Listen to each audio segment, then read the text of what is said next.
Welcome back to Reading Bear. Today, we will take a look at some new revenge stories. And if you enjoyed my content, please don't forget to subscribe to my channel and post some bear emojis in the comments. Let's go! The first one is titled, "The Grass is the Wrong Color?" Yeah, okay. Okay, so some backstory. I was 13 and I lived in a really fancy neighborhood where every year we have the best lawn competition. The prize for the winner is a $500 check. Some of my neighbors are really nice but some are rich snobs. I was managing my parents' flower garden and I worked really hard for about 2 hours. When I finished it looked really good. An entitled neighbor was walking her dog and spotted me admiring my work. EP is generally an idiot to everyone, so I wanted to avoid conversation, but she called out to me and the conversation went as followed: EP equals entitled person. Me equals me. EP, wow, did you do all this work? Me, yeah, I was out working for the lawn competition. EP, you did a great job. Do you think you can do my lawn? Me, if you pay me by the hour I'll be happy to work. EP, ugh, why do I have pay? Me, because I helping you compete against me, I want some profit out of it. EP, okay fine, $10 an hour. So the next day, I do her very weedy lawn and I think I did a pretty good job. I pick up every single one of her weeds, I cut the grass, and I even buy some flowers for the patches of dirt where large weeds used to be. After 4 hours of work, I knock on EP's door to let her see the work thinking she would be impressed. I was very wrong. EP, what is this? I was confused but I wanted to see if I missed anything. Me, what? EP, the grass is the wrong color. Me, the grass is green, what color is it supposed to be? EP, orangish. I want my lawn to have fall colors. Which I'm pretty sure is a made-up excuse. Me, you didn't say that? EP, you should have known, now get out of here because you ruined my lawn. I'm not paying you. Me, wait, what? EP walks into her house and slams the door. I go home and start to plan my revenge. Around the neighborhood, I hear EP bragging about her perfect lawn. About a week later, I stay up till 12 AM, and I go to a compost pile behind my house and gather up all the weeds I tossed from my own garden. I go to EP's house and spend another hour kicking up her flowers, adding bug bait, and replanting the weeds in her yard. The following day was the day of the competition. By the morning, her garden had some bugs and looked like the house was abandoned. It was worth all the work to see EP's face. Imagine a toddler who just saw his favorite teddy bear get ripped to shreds. We didn't win the competition but EP came in last and was humiliated.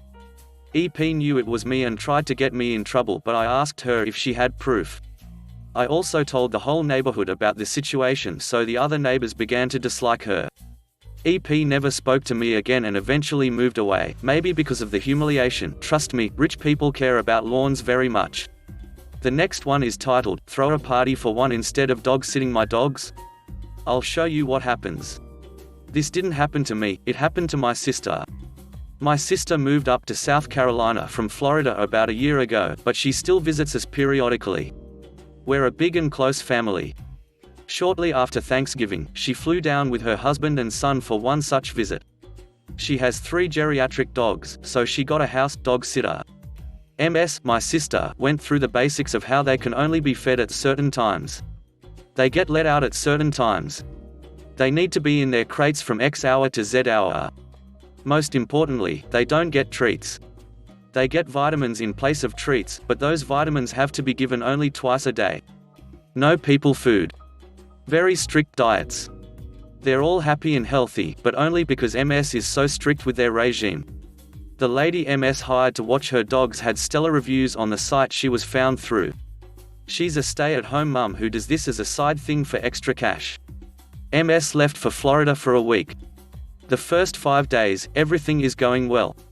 DS dog sitter texts MS regularly or video calls. She shows MS pictures and gives her regular updates of when she comes and goes to MS's house. MS just bought that house, by the way. She's been working her butt off to finally be able to afford it. She put so much into making that a nice home for her family. MS has had some health problems herself. She's got a ton of prescription medication in her medicine cabinet. She brought enough for the week but left the rest at home. Stuff for epilepsy, asthma, and allergies, but she's also got a ton of painkillers from when she had my nephew not that long ago. She's paranoid about becoming addicted, so she kept the pills for safety, but never used them. It's a full bottle. On top of that, she's been a collector of rare beer for about 15 years now. Beer that's not even sold anymore because they were promotional from microbreweries. Beer she can't get anymore because she doesn't live in Florida. Those bottles, she keeps as mostly decoration in her kitchen. On the 6th day of her vacation, DS stops all communication altogether. MS texts, calls, emails. Nothing. Radio silence. She's got a bad feeling, but she doesn't want to kill the mood because she doesn't get to see her family very often. Day 7, she gets on a late flight back to South Carolina. The plane gets there around 2 in the morning.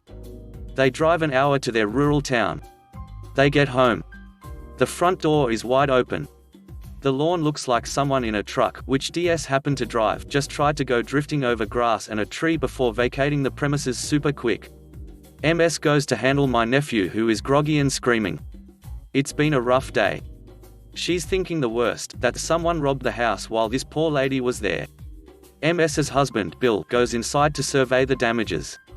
It's all clear. MS and nephew go inside too. The back door is wide open. The couch looks like it exploded. The rug in the living room and the couch, and pretty much every square foot on the main floor is covered in the kind of pee and poop that can only be made from 3 geriatric furry buttholes. The dogs are, thankfully, still in the backyard. But they're shivering and filthy. There are broken beer bottles everywhere. Some have been stuffed deep in the trash to hide the evidence. Some have been refilled with water and put back with their tops precariously situated on top so they might look like they haven't been touched. 82 bottles, each growler-sized, roughly 64 ounces, gone. The medicine cabinet is like one of those western ghost towns with a tumbleweed rolling through. MS is already thinking DS threw herself a party.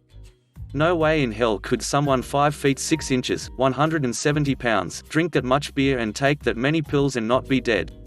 MS called the cops. Obviously. The police get there to figure this must be a break-in. They take a bunch of pictures, take an account of all the bottles and drugs that were missing. MS cleans what she can, but gets to sleep because thankfully the upstairs hasn't been touched. 1 day later, the police find DS. MS has assumed she's dead and abducted, so the police were looking for her and her car. They found the truck run off the side of a highway with this lady about 2 miles up, tweaking out of her mind walking along the side of the road, screaming at nothing. They take her in for whatever charges. Her husband bails her out and picks her up. According to her husband, this has happened before. DS has a drug and alcohol problem. At first, she's messaging my sister, super apologetic, saying she'll reimburse MS and please don't press charges. MS quotes her the price of the rug, a new couch, and the vet bills because her dogs had somehow gained access to 9 containers of doggy vitamins and one of them was having liver failure. The dog is fine now, but she's an old Yorkie, so who knows. Also, MS buys in bulk from a wholesaler, hence 9 containers. The total was somewhere around $800. MS didn't bother with the beers, the meds, the lawn, cleaning the house. She could have. Hell, I would have. On top of that, MS demanded DS never dog sit again and she had to refund MS for her dog sitting. MS works in advertising. I won't say what kind, but basically, if she sees DS advertising herself as a dog sitter ever again, she has the means to drag this lady until all she sees is mud for the rest of her life. DS insists she'd gonna pay it back, but that MS has to wait until they get their taxes back. Okay, so MS waits. Late February, she texts DS asking where her money is.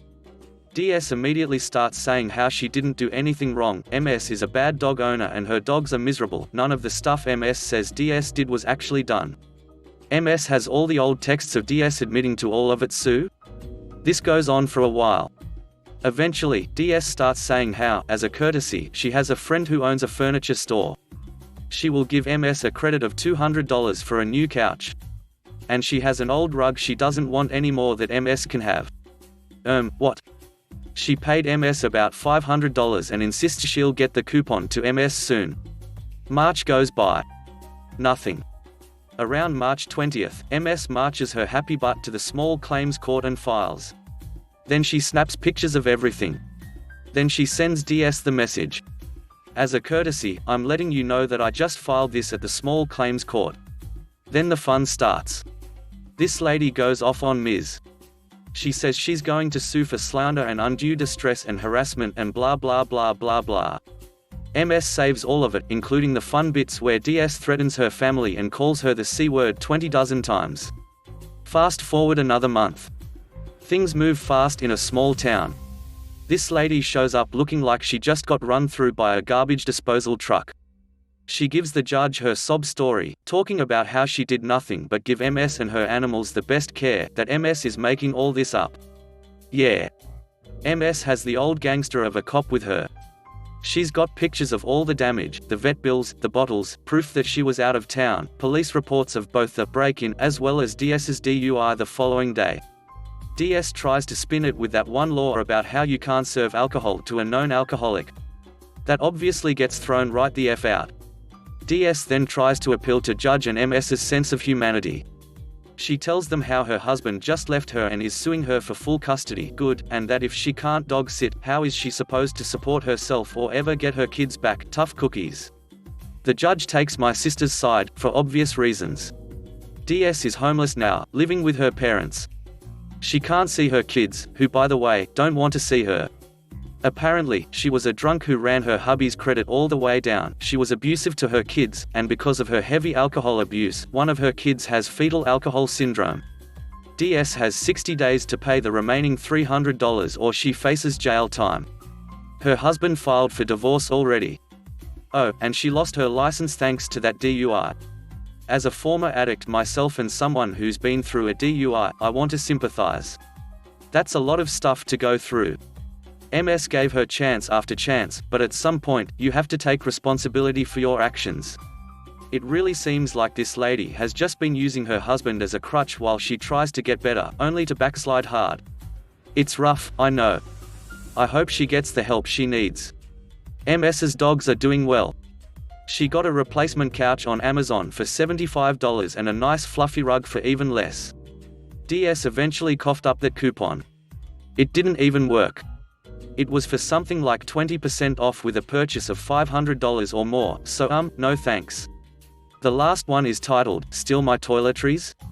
I'll set up a booby trap. So in 2010, I was a recent college graduate who joined the Peace Corps, a US volunteer program where Americans go to a remote location of a developing country to work on specific development projects. It's not a paid program, but I did receive about $200 USD per month. I was living in Zambia as the only non-Zambian for about 30 kilometers. I lived in the same type of house like the locals, a mud hut, no electricity, no running water. My bathroom was a separate structure behind my house, basically, a hole in the ground, surrounded by 4 mud brick walls, about 6 feet by 6 feet, and next to it was my bathing shelter built basically the same way without the hole. I had some sticks tied to the ceiling that acted as a towel rack, a small mirror, and a few makeshift shelves that were a few sticks bunched together and fastened to the wall, important later. Despite what many may assume, it was amazing. Zambia is beautiful and filled with amazingly kind people, mostly, that is. About 6 months into living there, I began to notice that someone was entering my bathing shelter at night and stealing my soap. This wasn't a big deal, as soap isn't expensive for me, so I figured if someone stole it, they probably just couldn't afford soap. Living in a rural farming community, that's a real possibility. After all, they always left the shampoo, more expensive, and the mirror. This happened on and off for a few weeks. Eventually, I ended up just bringing my soap inside my home after my bucket bath, so I wouldn't have to ride 15 kilometers on my bike to get more soap at the markets. I thought this would end the problem, and it did for a bit. Then one day I was boiling water, prepping for my bucket bath. I dropped off my soap and shampoo in the bathing shelter, then returned to the pot of water, waiting for it to heat up. I go back to my bathing shelter and both the soap and shampoo are gone. This was not 10 meters from where I was standing. The fact that someone crept into the bathing shelter when I was right there upset me. Whatever. 15 kilometers bike ride to buy more soap at the market. 15 kilometers back. I'm angry on that bike ride. And this anger causes me to brainstorm retaliation during this 30 kilometers round trip ride, in the blistering heat. My brain thinks back to the days of Home Alone, the movie, and all the traps I made as a kid, inspired by a young Macaulay Culkin. I don't hunt, but I was a mischievous little brat, so I'm uncommonly good at making booby traps. I arrived home that day, with extra soap and shampoo this time. I had finally cooled off and decided building a trap would be an overreaction. I boiled water, prepped for my overdue bath, and brought my new soap into the bathing shelter. Horror met me at the door. The mirror, gone. The towel rack and shelf, literally just sticks, gone. Shampoo, gone. A big piece of crap, sitting right in the middle of the floor. I was infuriated. This wasn't just a poor kid taking soap. Sticks? You stole sticks? And you relieve yourself here when there is a toilet literally next door? I remember a quote from Home Alone, "This is my house, I have to defend it." Step 1, I had a hunch the kids in my village wouldn't be this bold, and that poop was certainly adult-sized. But I needed verification before calibrating the intensity of my trap. So I dumped a bucket of water on the dirt in front of my bathing shelter after every day's bath. Eventually, I found what I was looking for when the thief left adult-sized footprints in the mud. This confirmed it wasn't a kid, and it was just one person who dropped in every few evenings. Step 2, send a warning. I told all my neighbors to keep away from my bathing shelter because a thief has been coming by and I am going to make a trap. I hoped it was one of them and that this would be enough to end things, or that word would spread to the thief. Nope, I kept finding muddy footprints every few days. Step 3, set trap. I made another bike trip to the market to buy rub-on, which is icy hot without the cooling effect, red powder, hot sauce, rope, thin but durable string. I removed half of the shampoo from the new bottle, mixing in hot sauce, red powder, and rub-on. If the thief bypassed my trap, this would ensure they receive some regret when they use the stolen goods. But for the main trap, I created a tripwire and a release made from 2 carved sticks. The tripwire ran across the doorway, about shin height, and then ran up the wall attached to a pendulum. The pendulum had a brick affixed to it. Now, I didn't want to kill anyone over soap, so I made sure to make the pendulum swing at that sweet spot, just about balls to chest height, no chance of hitting someone's head or knees. For good measure, I attached one of those alarm keychains to the tripwire, one of those rape prevention keychains that blast a very loud alarm if you remove the pin, so I could confront the perpetrator in the act. 8 days passed, with no attempt to rob my bathing shelter. No footprints either. I never considered removing the trap, I knew he'd eventually come. I was deep in a slumber one night when I heard something thud, then a man's high-pitched yelp gasp. No alarm rang, but I knew that had to be the sound of a brick hitting a man straight in the balls. I grabbed my light and ran outside, only to see a man, bent over, struggling to hustle away. I inspected the bathing shelter. The brick hung dangling in the doorway, having deployed perfectly. The alarm was missing and so was the tainted shampoo bottle. From the evidence, I determined that the man thought my trap was only a simple alarm. He simply cut the alarm keychain off from the string it was tied to, probably thinking that was the only purpose of the string. He then walked into the tripwire and was nailed in the balls by a swinging brick. When he heard me running towards him, he grabbed the shampoo and, still bent over with the feeling of balls in his stomach, he hurried away. I can then assume he used the shampoo and was met with a hot sensation from the hot sauce and rub-on. I hoped the red dye from the powder would help identify him by dyeing his clothes red if he used soap to also wash clothes, but that never ended up working out. However, for the rest of my time there, no one else messed up with my bathing shelter. I guess he gave up after that. He wasn't thirsty for more. Thanks for listening.